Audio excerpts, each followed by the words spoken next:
Hey everyone, welcome to the show. I have something to share with all of you, and you might want to sit down.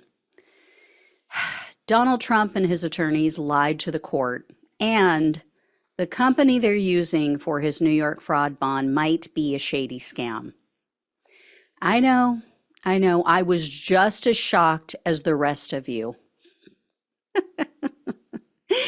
Here's the deal. You all know Trump's legal team claimed he couldn't get a loan for the full $464 million judgment.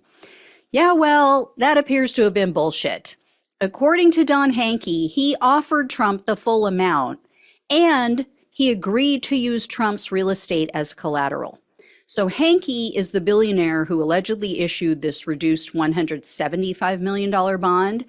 He was just interviewed by ProPublica, and he told the news outlet he reached out to Trump several days prior to the appeals court ruling that reduced the bond requirement.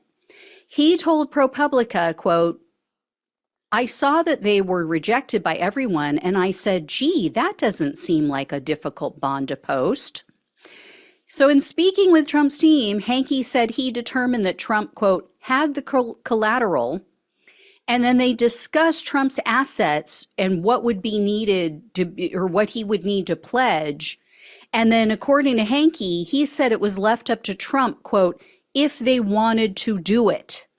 So he was all in. He was negotiating with Trump's legal team when the appeals panel agreed to reduce the bond amount, but Trump's attorneys never bothered to mention that to the court. So ProPublica reached out to Trump's team. They got, of course, no response.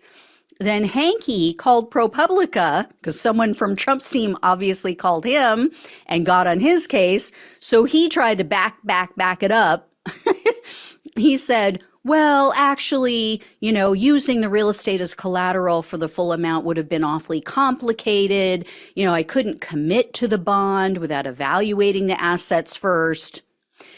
He's also changed his story about the collateral that Trump put up. So MSNBC reported that Hankey told one news outlet that Trump pledged all cash, which is like, okay, then why didn't he just pay it, right?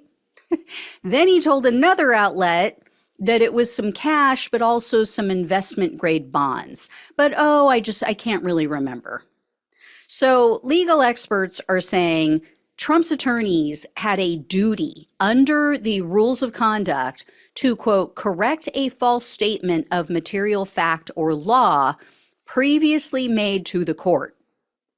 Meaning they were required to tell the court that, yes, Trump could have secured a bond for that full amount, the $464 million plus. But this all could be a moot issue because it's also being reported now that Hankey's company isn't even licensed to provide bonds in the state of New York. Hey, he don't even have a license, Lisa. And the company has never been vetted even to confirm that they have the funds to cover Trump's bond. In fact, it looks like this is all a scam, because the Daily Beast just reported that the company's financial statements show it does not have enough money to cover all the bonds, plus the state surplus requirement. So just like with banks, the banks have to have a certain amount in surplus in case everyone at all one time goes to the bank and tries to take out all their money. Now, one former New York official told the Daily Beast, quote, based on the financial statement provided, Knight Specialty is providing a bond that is 1/3 of its total assets and greater than its surplus, which is incomprehensible for a carrier to underwrite. Also, the way the contract was written, the company isn't even promising to pay if Trump loses his appeal, which is kind of the whole point of the bond, right? The contract says Trump will pay. It also says, quote, the liability of this bond shall not exceed the sum of $175 million. So in other words, the hundreds of thousands of dollars in interest and fees that are racking up every day will not be covered by this company, even if by some chance they were forced to pay. So several experts told the Daily Beast this is all highly unusual. One said, quote, "I believe this paper isn't worth much, and there are more shenanigans behind it." Gee, who would have guessed that Donald Trump would first align himself with a less than honorable company, run by a shady GOP donor, by the way, and that he would try to get out of paying his debts? God, I just never saw that coming. Next is news about Trump's upcoming hush money election interference trial. It starts 1 week from today. I'm excited. He is lobbing all kinds of Hail Mary passes, 11th hour passes. He's trying to stop this in any way possible. He's trying one last ditch effort to force Judge Merchan to recuse from the case. You know, of course, because Judge Merchan's daughter is a Democratic political consultant. Well, an ethics panel already reviewed all of this.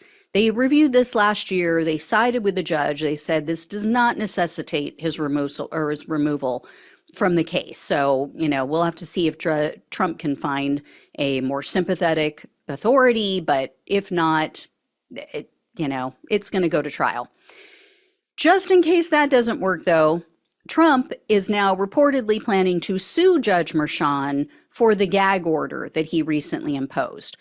It's another long shot, but I will let you know what happens, how that goes. In regard to Trump's classified documents case, I have some not so great news. The special counsel is in a bit of a bind. Trump-loving Margaritaville Judge Aileen Cannon issued a ruling that on its face appeared to disfavor Trump. But she left the door open to grant him a get-out-of-jail-free card before the trial even begins or even after it starts. So this all started when Trump tried to use that bogus presidential records argument, saying, I had every right to retain these documents. I changed them. They're no longer presidential records. They're personal records. I changed them into personal records, like the whole water to wine thing.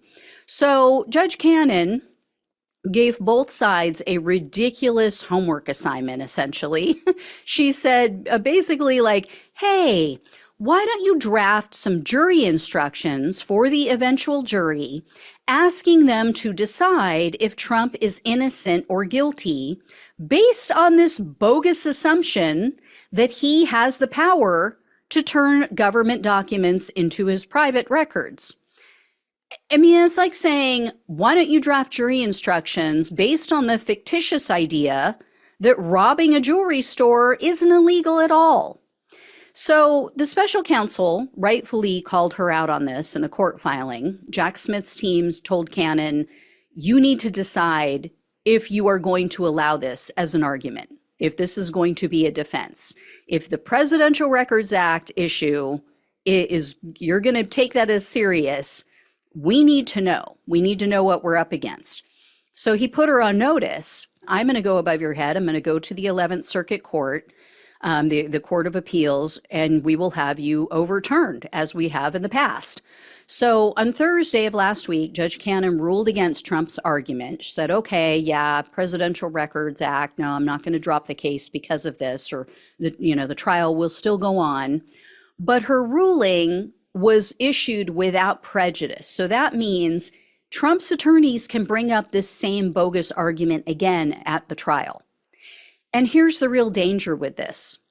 She can personally decide to hand Trump the win on day one of the trial. She has the sole authority to rule in his favor. She doesn't need the jury to make a decision. If he brings up this same argument during the trial, even before the jury rules, she can say, you know what, I'm going to give a judgment in Trump's favor. Or Judge Cannon could also, in fact, instruct the jury to consider Trump's absurd argument, which could lead to an acquittal. So then the special counsel is done. They can't appeal the jury's decision. They also can't bring new charges. They can't refile against Trump because that would violate double jeopardy rules. And since Judge Cannon didn't rule in Trump's favor outright, she didn't make a final decision on this Presidential Records Act issue. So technically, The special counsel doesn't have anything to appeal right now, right? She didn't say, oh, yeah, I'm ruling in Trump's favor, so there's nothing to appeal. So some legal experts are urging the special counsel to go to the 11th Circuit anyway, because she's trying to find a way to blow up this case for Trump. Hopefully, the special counsel will do it. I will let you know. In the meantime, here's something we can all laugh at. I bring you an update about DJT stock. That is the name under which Truth Social stock is being sold, and it took another dip.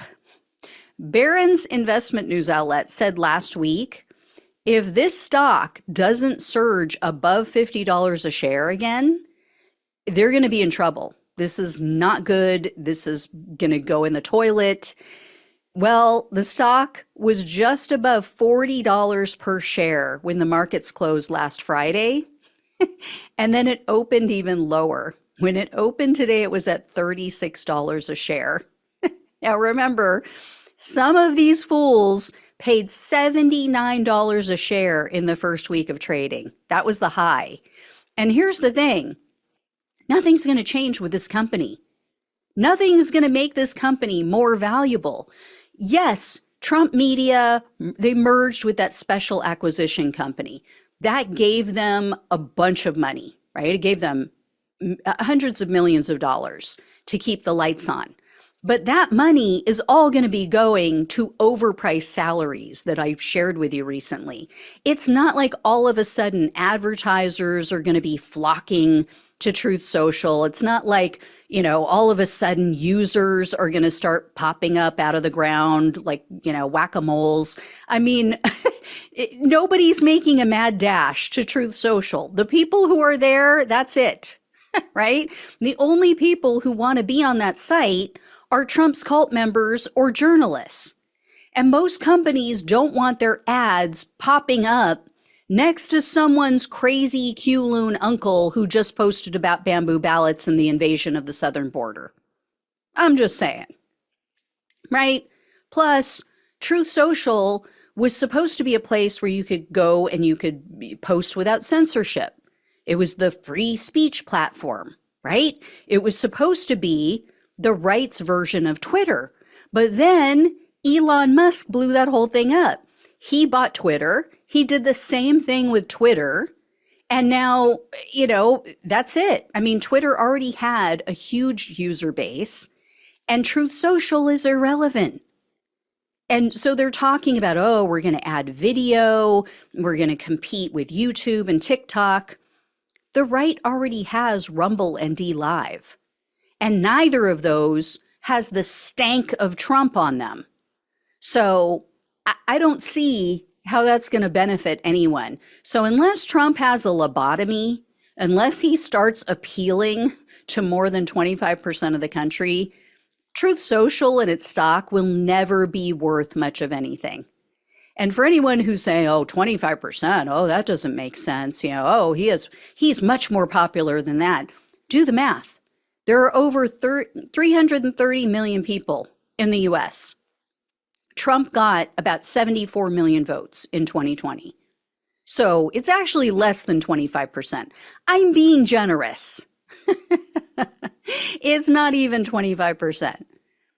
But yeah, so it's a losing proposition. You can't have someone so divisive, so polarizing at the top of that company and expect it to be the next big thing, because the next big thing is something that attracts people from all walks of life, from all sides of the political spectrum. You cannot win in anything in this country when only 25% of its citizens like you. And it's not like he's pulling in people from other countries, because most people in other countries don't like Trump either. So anyway, I will let you know when I hear more. Thank you all so much for watching and listening. Please like, share, and subscribe. Please donate if you can. Love you all. Take care. Talk with you soon.